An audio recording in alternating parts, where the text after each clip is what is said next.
د دې میاشت په اهمیت کې به موږ یو شپږ خبرې کوو چې هغه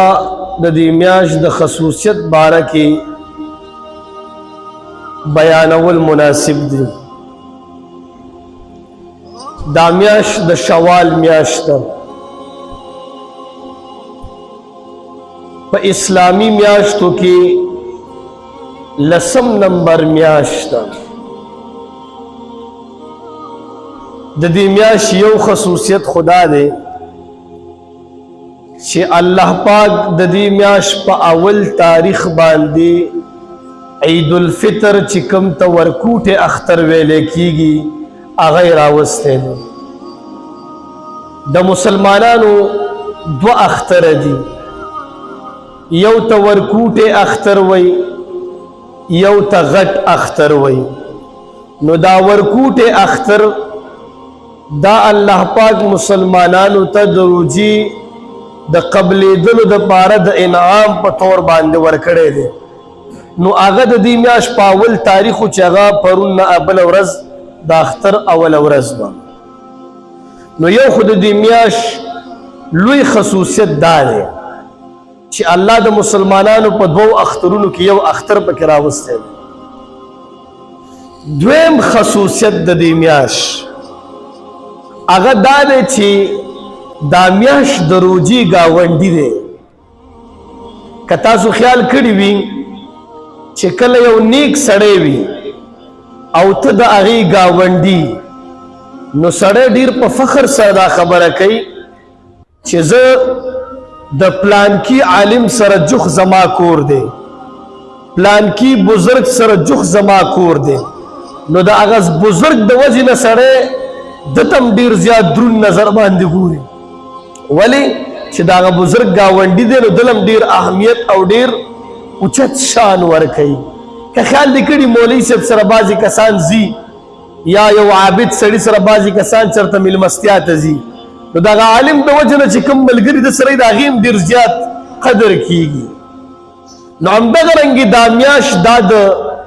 روجې د میاشت د رمضان ګاونډي دی. نو د دې د وجې نه الله پاک دته ډېر شرافت او عزت ورکړی دی.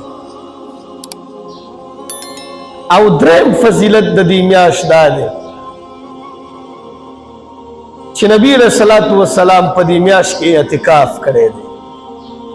یو وار رسول الله مبارک نه اعتکاف پاتې شوی و.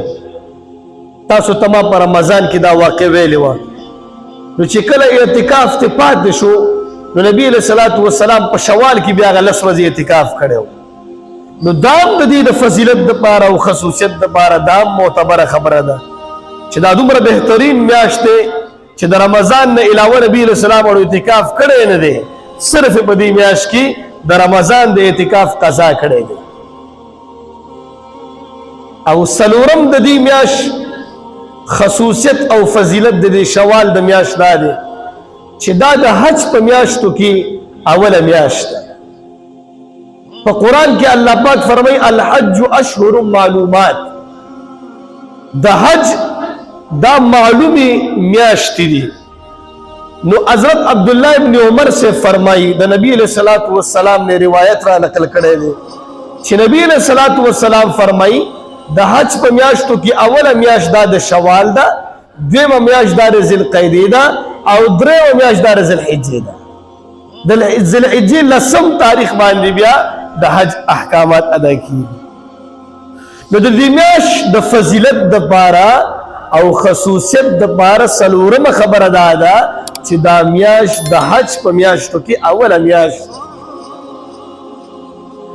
او پنځم نمبر خصوصیت او فضیلت د دې میاشتې هغه دا ده چې په دې کې نکاح کول دا مستحب عمل دی. په دې کې واده کول دا مستحب عمل دی.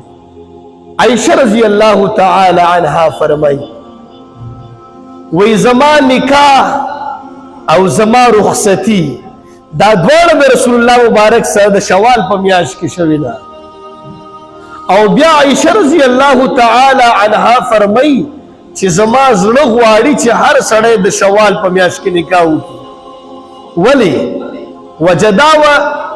چې د عائشې رضی الله تعالی عنها د نکاح نه مخکې به خلکو دا ګڼل چې په دې میاشت کې نکاح کول دا ډیر یو منحوس دی وای طلاق پکې وای راځي حالانکه د طلاق مسلې د ښځې او خاوند د زندګۍ پورې ده چې دوی څنګه زندګي تیروي ښایسته زندګي تیروي طلاق نه راځي او بعضې ټایم کې ګوره طلاق ولې نبي علیه الصلاة والسلام فرمایي چې ابغض المباحات الى الله الطلاق چې په جایز شیزونو کې یو جایز شی دا طلاق هم دی ولې کله راکله زندګي دا تیریږي نه نو ته به دا نه وایې چې په دې میاشت کې ما نکاح وتړله دا ښه نه وه ځکه طلاق راغی یا په دې ملا باندې ما نکاح وتړله دا ښه نه وه ځکه طلاق راغی نه نه نه طلاق د خاوند او د ښځې د زندګۍ پورې دا تړونکې خبره ده نو په دې میاشت کې به د جاهلیت په زمانه کې به نکاحګانې نه تړلې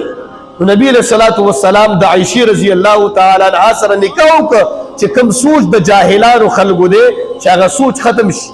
چې نه نکاح په دې کې بهترین عمل دی ټولو نه خوشحاله ښځه په دنیا کې څوک ده هغه عائشه رضی الله تعالی عنها ده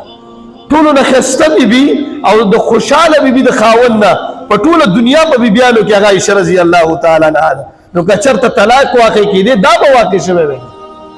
او داسې بیبي کې الله پاک جوړه کړه چې د خپل د پلار هم مور وګرځېدو ولې ام المؤمنین ورته وایي په مؤمنانو کې پلار هم راځي نو د خپل پلار هم مور دی دومره بهترین شرافت الله عائشې رضی الله تعالی عنها ته ورکړې ده نو دا یاد ساتئ په دې کې 5 نمبر مستحب عمل خصوصیت په دې میاشت کې دا ده چې سړی په دې کې نکاح وتړي بلکې د نبی علیه الصلاة والسلام یو بله بیبي ده سودا بنت زمعه رضی الله تعالی عنها د هغې نکاح هم په دې شوال میاشت کې شوې ده